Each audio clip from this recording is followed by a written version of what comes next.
Olá, você está no canal Laís Vasconcelos com a Bíblia. Aqui abordamos temas bíblicos na intenção de edificar a sua fé. Por isso, inscreva-se no canal, ative o sininho para receber as notificações, curta e compartilhe.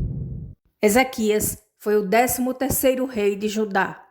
Era filho de Acás e neto de Uzias, dois dos mais conhecidos governantes de todo o período pós-divisão do reino causada pela separação das 12 tribos de Israel.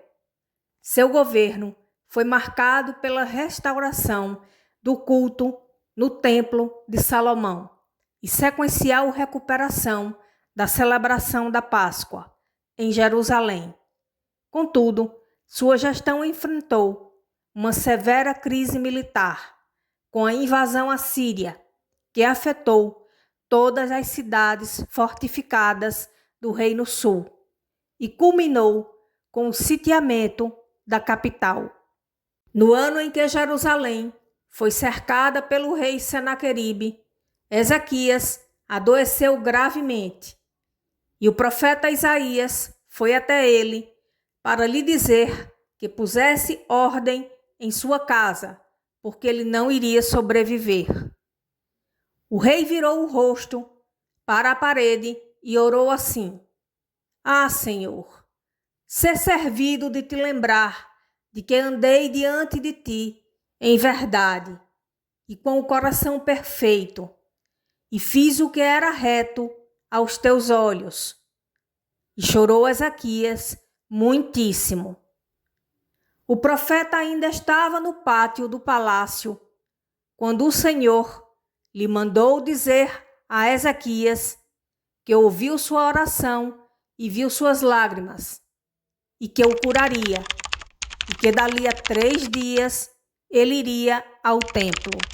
O Senhor também disse que acrescentaria aos dias de Ezequias 15 anos, e livraria ele e a Jerusalém das mãos de Senaqueribe, rei da Assíria. Isaías deu a receita da cura milagrosa do governante. Ele mandou que pusessem uma pasta de figos como emplastro sobre a chaga de Ezequias, uma prescrição que proporcionaria o recobramento de sua saúde. Ezequias indagou ao profeta qual era o sinal de que Deus o sararia e de que, com 3 dias, ele iria à casa do Senhor. O indício lhe seria concedido por meio do relógio de Acás, uma estrutura acerca da qual não temos muitas informações. Acredita-se que o relógio de sol em particular seria uma obra arquitetônica, uma escadaria, na qual a posição da sombra indicava a hora. A justificativa principal para essa interpretação reside na tradução e no contexto da palavra hebraica original usada nos versículos 9, 10 e 11 do 2º livro de Reis, capítulo 20. Em algumas traduções bíblicas, a palavra em questão é degraus, sendo usado também o substantivo escadaria, no versículo 11. Contudo, não há uma comprovação cabal do modelo do relógio que o texto faz referência. A esse respeito, devemos considerar que antigamente havia diversos tipos de relógio de sol. Os mais antigos e simples consistiam em uma haste ou vara vertical chamada gnomon, fixada ao solo ou a uma base, cuja sombra projetada pelo sol indicava a passagem do tempo ao longo do dia. Com o desenvolvimento da astronomia, surgiram modelos mais elaborados, alguns com superfícies planas ou circulares, marcadas com linhas horárias. A sombra do gnomo indicava a hora do dia e também permitia perceber as estações do ano, pois seu comprimento varia ao longo do ano, sendo maior no inverno e menor no verão. Os relógios de sol foram sendo aprimorados ao longo do tempo, e nos exemplares mais avançados, o gnomon, em forma de vara, foi substituído por uma lâmina triangular inclinada, alinhada ao eixo da Terra, o que permitiu maior precisão na marcação das horas. O segundo livro de Crônicas, em seu capítulo 32, no versículo 25, diz que o líder judeu não correspondeu à bondade do Senhor em tê-lo curado de uma doença fatal, porque o orgulho havia tomado conta de seu coração. Isto causou indignação da parte de Deus contra ele e contra Jerusalém e Judá. Entretanto, Ezequias se humilhou e o povo de Jerusalém também, dissipando a ira do Senhor nos dias de seu mandato. O rei, agraciado com um milagre supremo, foi muito próspero e honrado.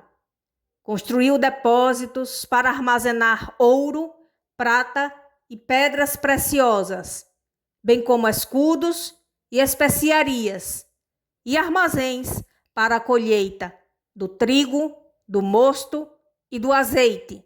Fez estribarias e currais, possuía um rico rebanho de ovelhas e vacas, edificou cidades e se destacou entre os gestores do Reino Sul pelo empreendimento do túnel de Ezequias, um aqueduto que levava a água da fonte de Gion para o lado interno da cidade de Jerusalém, como uma estratégia militar que assegurava o abastecimento ao povo durante o portentoso cerco realizado pelo exército assírio. Depois de Ezequias ficar milagrosamente curado, recebeu cartas e um presente de Merodach-Baladã, filho de Baladã, rei de Babilônia, pois ficara sabendo que ele havia adoecido. Os embaixadores daquela nação viajaram a Jerusalém porque queriam saber sobre o prodígio que acontecera naquela terra. A Bíblia diz, em 2 Crônicas, capítulo 32, versículo 31, que neste ensejo Deus desamparou Ezequias para tentá-lo, para saber tudo o que havia no seu coração. O fato é que o monarca havia se deixado vencer pelo orgulho e arrogância de não corresponder à bondade do Senhor, por sua maravilhosa recuperação e vitória sobre a enfermidade que o acometera. Desta feita, Ezequias agira imprudentemente e, conduzido pela vaidade, exibiu todas as riquezas do reino aos representantes do país estrangeiro, que o prestigiavam em seu território, expondo-lhes a prata, o ouro, as especiarias e os melhores ungüentos. Até a capacidade bélica foi apresentada, pois lhes foram mostradas as armas que Judá possuía. Sem se dar conta, Ezequias vulnerabilizou sua nação a um inimigo em potencial ao dar-lhe pleno conhecimento de suas posses. Por isso, Isaías foi até Ezequias e perguntou-lhe o que os visitantes haviam falado, de onde vieram e o que tinham visto. O profeta lhe disse que chegaria o tempo em que toda a fortuna que havia em sua casa real, granjeada por seus antepassados, seria tomada e transferida para a Babilônia e que alguns de seus descendentes também seriam conduzidos para trabalharem no palácio daquele país, que se traduziria em potência mundial dominante. Essa era uma profecia que não se cumpriria nos dias de Ezequias, e seu reinado teria paz. Por isso, ele respondeu a Isaías que aquela palavra era boa. Quando Ezequias morreu, a população de Jerusalém e de todo Judá prestou homenagem fúnebre.